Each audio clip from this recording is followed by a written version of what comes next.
Hi, I am Jenny Aberly, and I'm here to talk to you today about implementing the classroom instructional framework, something we often refer to in ELA as the workshop model. Because this is a recorded video, we'd like for you to be able to interact with the links in the presentation. So as you watch this video of the slide deck, you'll want to have the actual slide deck open so you can access those links and participate as much as possible. You can see the bit.ly down there below. If you type that in, that will allow you access to the slide deck so that you can participate along the way. This is your ELA support team for middle and high school. You can see over there on the left is Suzanne Kramer and Diane Cole. On the right, there's myself with Jessica Przinski, who is my coach. And supporting all AIS schools is Sandra Hogue. She supports middle and high school. We do want to follow some norms for this time together. Please be present and focused on the learning. I know when we're asynchronous that it's easy to just run the video and do other things, but try to be present and focused and engage. We're going to ask you to respond several times during this presentation, so we'd like for you to do that. Have an open mind, stay focused, and please, if you have any questions, follow up with us through email. Our learning targets are for you to become familiar with the classroom instructional framework and the workshop model, and we want you to be able to implement components of that this school year. So this presentation is going to run like a workshop model would. We're going to actually walk through that process. And something we always want to do in classrooms is start with some sort of an opening activity or some kind of a community building activity. So we're going to ask that you do that. So if you have the actual slide deck open that we showed you the bit.ly for, you're going to go into that and you're going to click on the Jamboard. You can see that's here, it's the blue link. So we're going to ask for you to pause this video in just a minute, go to that Jamboard and introduce yourself. And you can tag on to somebody else's name if you want to, but the leads will be going back and looking at this to see who is here and who our teachers are. So on this deck, I'm going to show you how to get to the Jamboard. So when you click on that link, it'll take you to our Jamboard. And if you've never used one of these before, the first page that'll pop up is how to use the Jamboard, explaining the tools that are a part of it, which are over here. We're welcoming you to the space, and then you will click up here to the next frame, and that will take you to the introductions page. And right here you can see we're asking you to do a sticky note with your name, where you teach, what grade, and what your biggest question going into this year is. And so you'll come over here, you'll click on the sticky note, you can choose a color, and you can introduce yourself, and when you click save, it'll automatically go up there. So anytime you're asked to use the Jamboard, this is the space that you'll go to. It will ask you to go to different pages, so you can just click on here's page 3, here's page 4, on the various pages of the Jamboard. So pause this presentation, go into the actual slide deck where you can access the links, go into the Jamboard, put your sticky note on there, introduce yourself, and then when you're finished with that, come back to this presentation and we'll move on.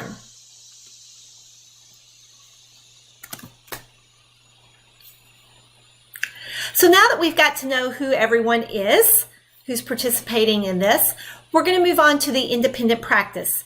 Again, this is one of the first things that we want you to do with students in class, and there are a variety of different ways that you can have kids engage in that.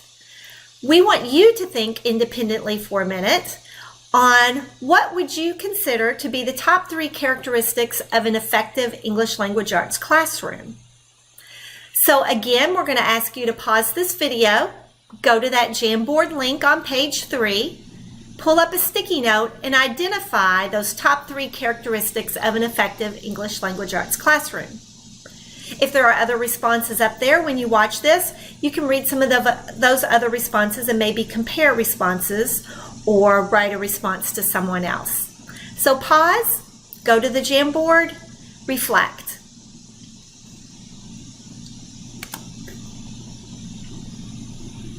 Now that you've had some time to think and get your mind around this presentation, which is all about an effective classroom, we're going to move into the guide and engage stage. In the guide and engage stage of our classroom instructional framework, this is where we're going to explain what the framework looks like to you. So this is what that framework looks like. It establishes how that learning environment is organized, working towards a workshop model, and the actual document identifies look-fors for those core instructional practices.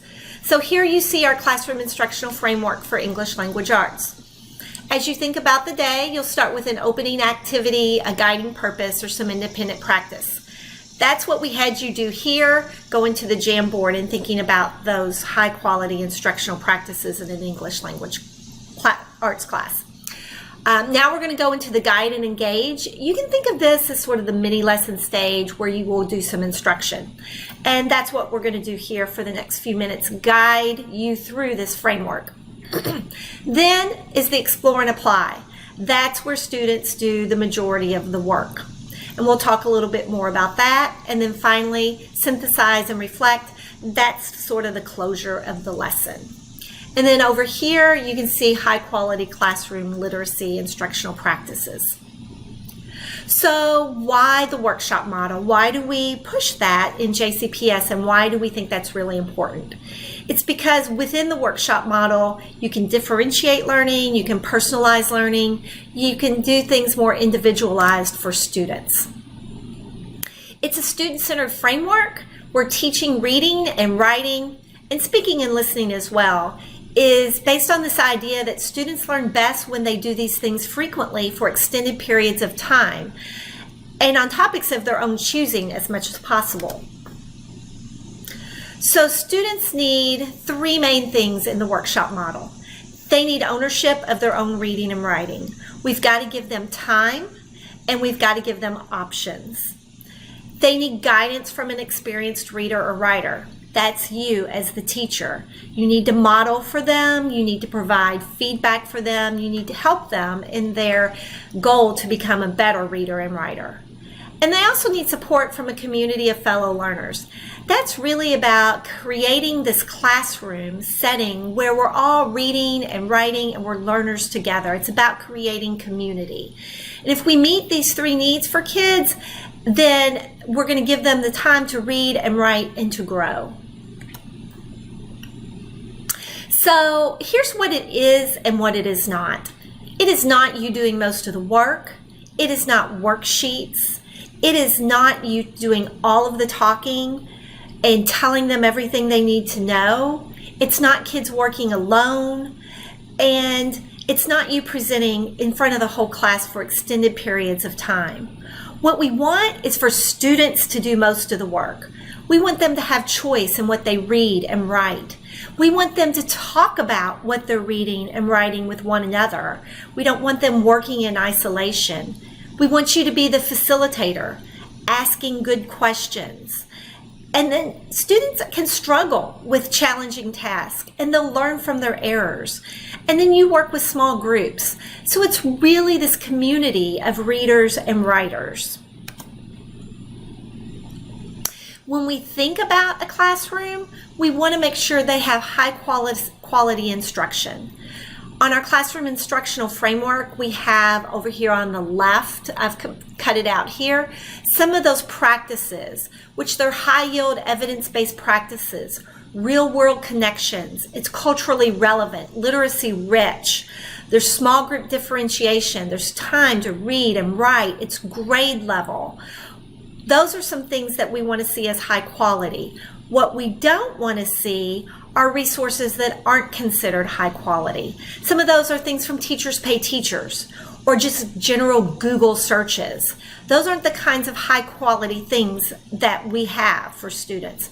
However, things from Achieve the Core, Think Circa, Common Lit, EL Education, all of those are vetted high quality resources, and those are the kinds of things that we want to put in front of kids. The focal point of quality instruction and the workshop model is responsive teaching. Here is a model where you can see in the center, the workshop model is reading and writing and speaking and listening all blended together. And through those experiences, students can do passion projects and presentations and project-based learning and service learning. Over there on the left, you see a list of writing instructional high-quality practices, the kinds of things we want to see with writing in classrooms. And over there on the right are the kinds of things we want to see with reading. You'll have time later in this presentation to pause, to go back, to look at some of these slides, and to dig into some of these resources a little more. So here's the first part of our classroom instructional framework. I'm going to break it down. This is that opening activity, that guiding purpose, that independent practice. This was where we asked you at the beginning of this presentation to think about what those high quality practices are. So this is where you'll spend about, you can see over here, about 25% of your classroom time. And there are several things that teachers can do and students can do in this practice. This is where warm-ups or bell ringers come in. This is where conferring can come in. In many of our English classrooms, this is where teachers will do writer's notebooks or independent reading. You can see down here below there are a couple of links about what is a writer's notebook and why independent reading. These are videos from Penny Kittle and Kelly Gallagher. They wrote an amazing book called 180 Days. So these are videos where they're talking about writer's notebooks and independent reading. When you click on the link, the directions down here tell you how to get exactly to the video that this is talking about. Again, you'll have a chance later in this presentation to go back, to click on links and look at these resources and watch these videos. However, I do want to talk a little bit about independent reading because we think this is so important for students. I referenced Penny Kittle and Kelly Gallagher previously. That's who the videos are from. They are classroom teachers. They've written several books, and they each devote 10 minutes a day for students to read independently in self-selected text. So students choose the text and they have time every day to read. And we have to give them time because we know that many of our students won't read at home if we don't give them the time. And then if you look at this chart over here to the left, you can see what happens when only 10 minutes a day is added to students reading. You can see here are the minutes a day and how based on the minutes, a kid rises up in percentile rank. And even though 10 minutes a day doesn't seem like a lot in an English classroom, if we give them 10 minutes every day, 5 days a week, that's almost an hour of reading a week that students wouldn't otherwise get. And if we give them that time, we know that their percentile rank in how they do is going to rise. And you can take some time to look at this chart a little more closely in a little bit. So how do you start independent reading? You've got to start with a plan to communicate to students, parents, and guardians. And you've got to decide how you're going to communicate to them. This is really important because they need to know what your expectations are. They also need to know that in the middle and high school levels, sometimes students are going to encounter books on your bookshelf that might have some controversial issues, and parents need to be aware of that and the kinds of things that their students have choices in reading. You're also going to have to think about how much do you want those parents to be involved, and how much or are you going to ask students to read at home. You really want to think about independent reading and those expectations. We've included a lot of resources here for you to explore, for you to help you make those decisions. Down here at the bottom, there are 3 different examples of letters that can be sent home to explain independent reading. Our advice is for you to take some version of each of these and make the letter your own. We'd now like for you to pause this video, return to our Jamboard.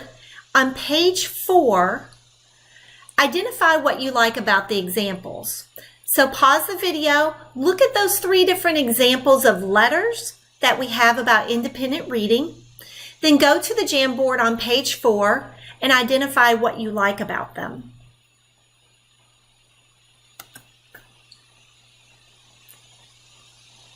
So with independent reading, students have got to have some guidance around this work, especially students who are not readers or are not really interested in reading.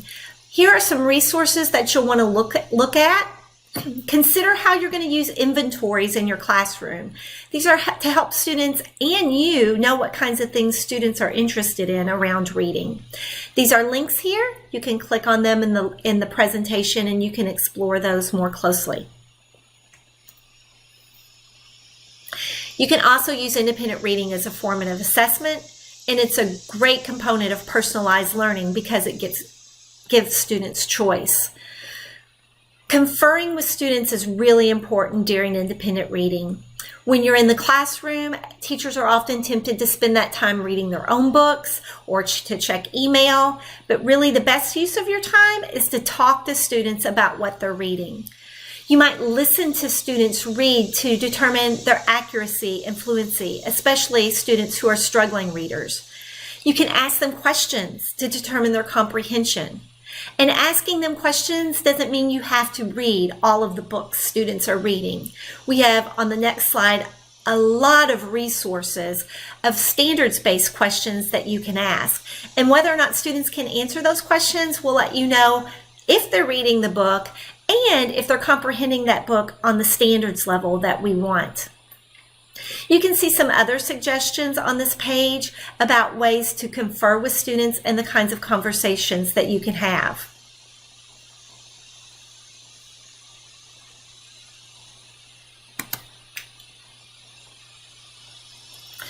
Other ways that you can use are to think about the MAP, that student profile report, and how you can use that to help guide kids and ask questions.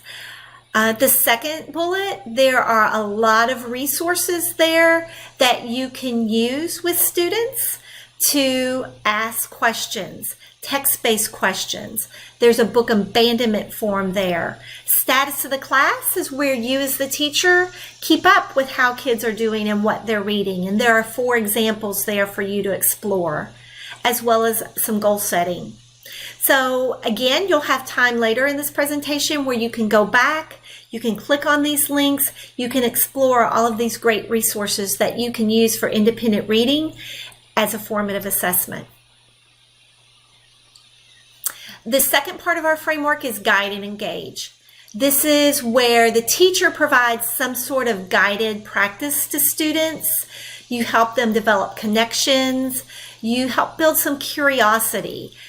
You have students engage in this work. This is where they engage in purposeful talk.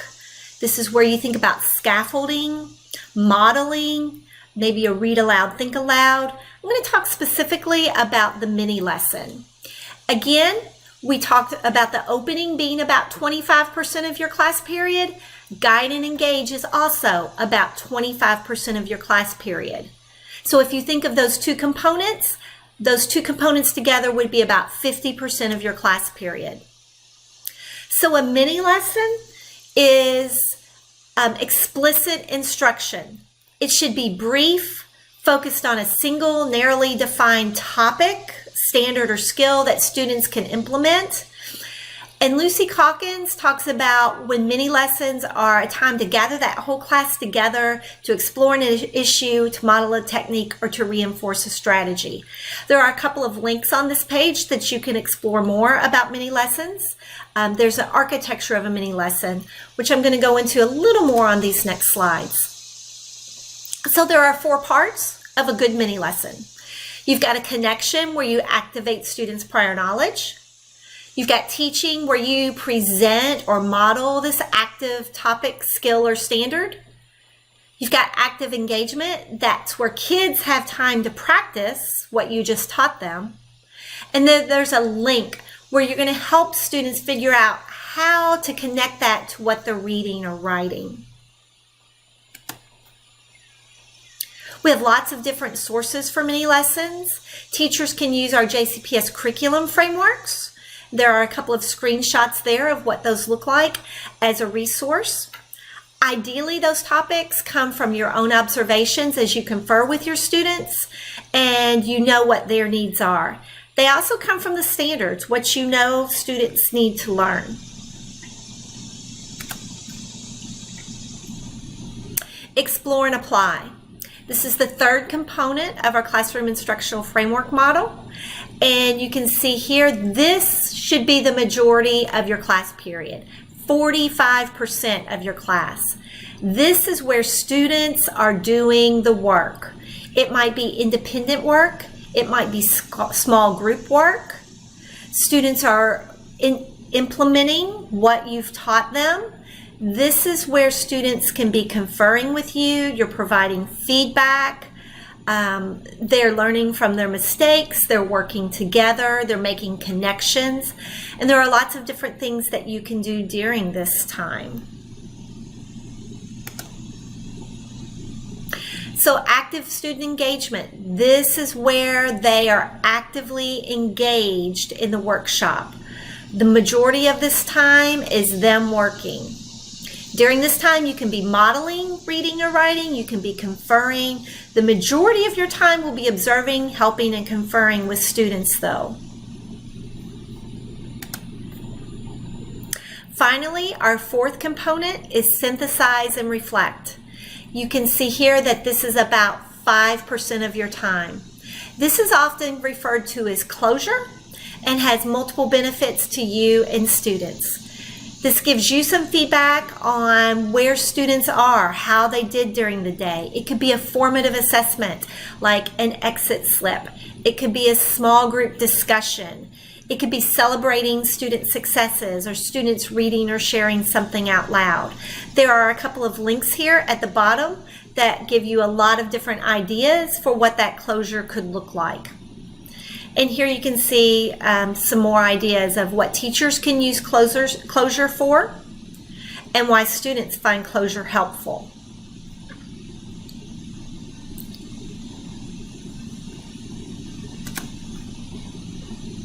Again, this should be about 5% of your time. And it's so tempting when time is running short to skip this element. So many times we're busy and we lose track of time.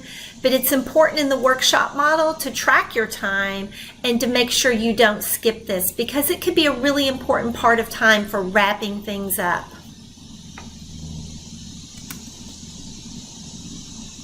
So what does the workshop really look like?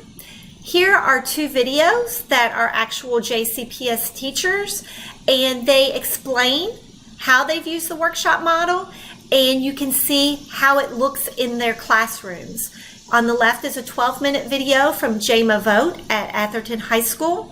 She has been a teacher for several years, taught in many of our JCPS schools, and does an excellent job implementing the workshop model, as does Emily McKeon over here on the right. So in a moment, you'll have some time to go back and explore links, and you can explore these videos as well. Finally, the workshop model can seem overwhelming, but really it's about establishing these routines. And once you get these routines in place in your classroom, you'll find that students are so much more engaged because they have time to read and write. They have time to practice the things that you're teaching them, and they're part of a community of learners.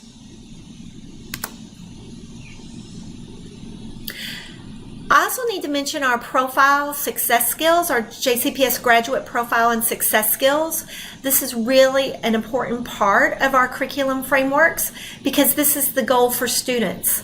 We want them to be able to have these success skills that are embedded within all of their learning, which are embedded within the workshop model, and be prepared to defend their learning. So these are some definitions that you'll want to know. The graduate profile is this document outlining the knowledge and skills that are most essential for the success of our students. That backpack is a virtual platform where they collect evidence of their graduate profile success skill development. And that defense generally happens in 5th, 8th, and 12th grade, where they defend their learning using evidence from their backpacks. And here are those success skills. We want students to become effective communicators. emerging innovators, prepared and resilient learners, globally and culturally competent citizens, and productive collaborators. And if you think of the main things that we do in the ELA classroom, reading, writing, speaking, and listening, all of these naturally fit into what we do in our English classrooms on a daily basis. Now we're going to move into the explore and apply part of this presentation, and that's where you do the work. I'm going to ask that you spend some time exploring the links, the videos, and resources for implementing the workshop model that you've seen in the previous slides. In order to do this, you're going to need to be looking at the actual slide deck for this presentation because that's where you can access those links. So I'm going to ask that you pause this video, go back, click on links, watch videos, do some exploring and applying of the workshop model on your own. And then, after you've spent some time with that, go to the Jamboard on page 5, and on a sticky note, identify what would you still like to know more about. You've looked at and explored resources, but you still have questions and you still want to know more.